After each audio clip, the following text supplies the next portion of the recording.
Mark is one of my oldest friends. He's one of, used to be my financial advisor, God help him. Oh, that's why he moved. And Mark bought a property from me. He was one of my very first buyers when I moved to Spain. He bought a property here in Alveria, walking distance to this place. That wasn't a bad choice, was it? It was fantastic. And how long ago was that? 2003, so we've just tipped the 20 years. Yeah. And without over flattering you, one of the best decisions we ever made. Really? Yeah, super. Because you were stressed, you were busy, successful, but your lifestyle wasn't quite right, was it, at the time? No, or have I just made that No, up? you're right. I think the catalyst was actually my wife. Without, once again, over flattering you, the brief was, we think sort of beachside. We like cooking. We want to be able to stroll to the shops. I think you did it in 2 goes. It was credit to you. Yeah, we've not looked back, and it's at the time regional airports had just started. That's right. It was the EasyJet sort of jet set lifestyle, wasn't it? Yes, and we had we nearly lost some friends because our kids.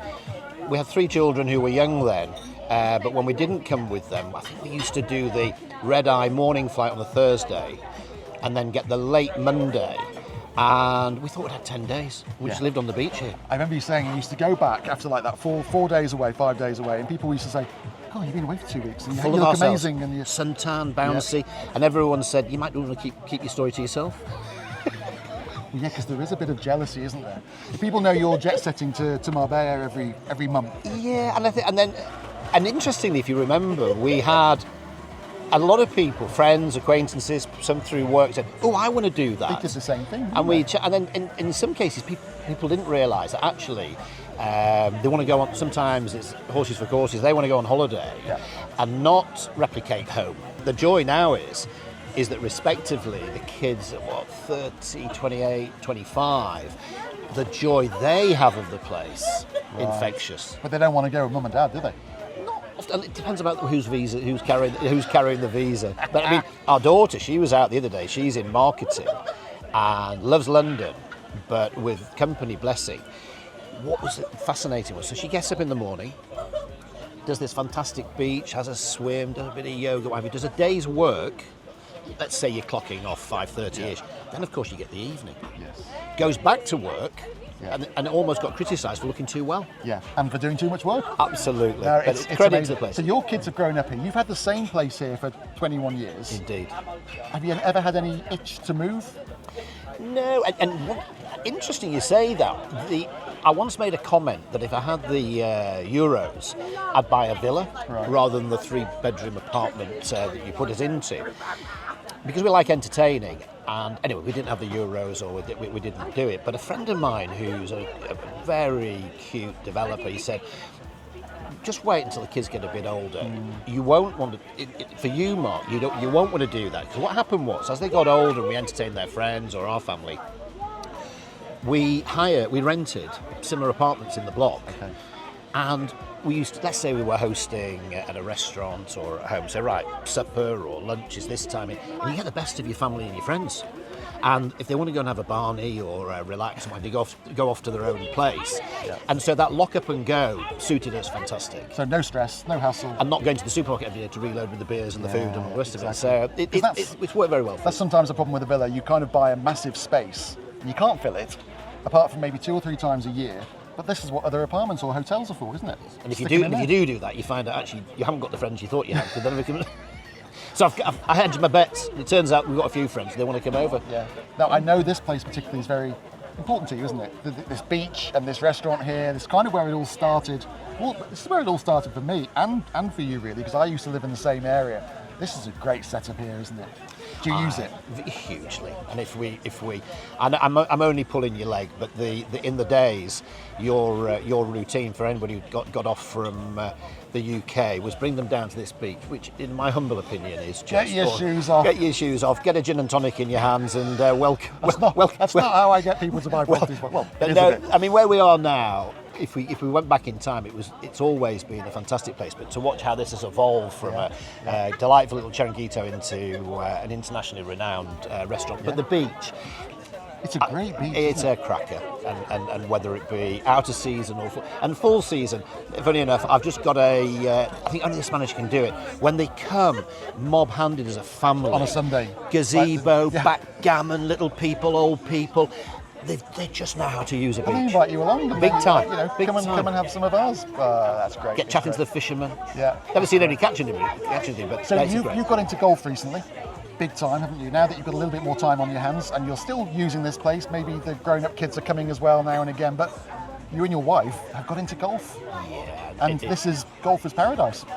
I don't think there's a superlative that covers how lucky we are golf-wise here. And I'm not a wet weather golfer, but the sun on your back, the sheer choice of courses, it's just fantastic. I've threatened that Mark needs to come and take me and Darren out for a game of golf to show us how it's done or not done. Because I have played golf with Mark once, about 20 years ago, and I hacked around. So we'll film it next time we go out on the course. I think it's the golf, but I think being a fashionista as well, I think you fancy some of that new... I'm seeing pink. What do you think, Darren? I'm seeing... Do you reckon? I think so. Well, you and your indigo. We'll go for some Larry, some kit out there now. It's unbelievable. So just to sum up, your advice to people who are maybe looking at making that lifestyle move, maybe not a permanent move, because you haven't. You've kept your footprint in the UK. You've used this brilliantly, I think, because you've used it a lot. You've used it as a great holiday home for you and a growing family.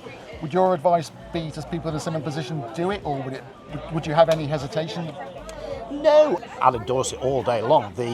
If you're doing it as a family project, do you want a second home? And if it is, it's fantastic. The other thing that has changed over the 20 years is what a fantastic hub Malaga Airport is. Yeah. We're now using that as an offshoot to different places in Europe. Yes. But what a super airport. I think the nice thing seeing your usage of your place is that you've grown up with that.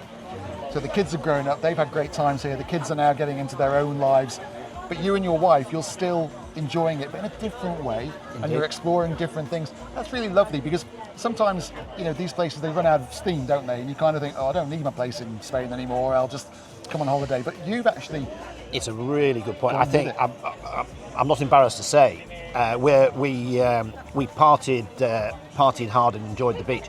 Culturally, using it as a hub now, we popped off to Morocco in January. Bit of golf, bit of sightseeing, but wines, olive oil, popping up to Cadiz, the food story. Took a train up to Seville. So some people misunderstand Marbella, go, it's just a party central, but as a hub, culturally, fantastic. Good stuff. So that's Mark's story in a nutshell. It's a great story. It's lovely to see you. I know we've been in touch over the years, but nice to do something like this, just to recap really on how it all started and why you made those decisions, and the fact that it's still working for you is really nice to see. And You're going to take your shoes off and go in the water like you did when you... not hand in hand. Scared of the jellyfish. We couldn't explain that to our partners.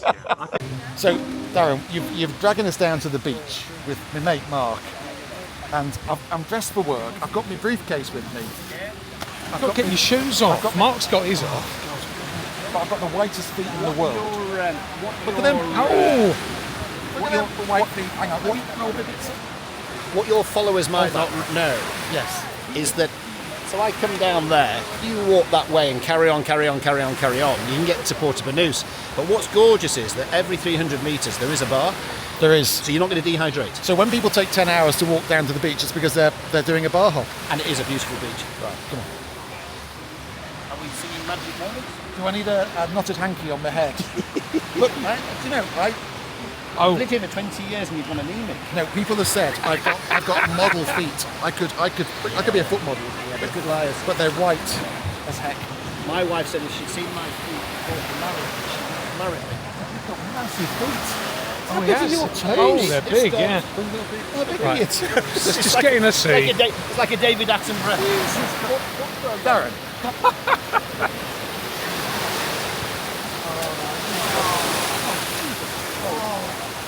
Right. Alberia Beach. Got recommended in there. How good is this? People are they're saying, who's that film star? Who's Sean that? Woolley. Sean Woolley. Who's that idiot? Oh, there's a guy coming for a signature. Oh, he wants an autograph.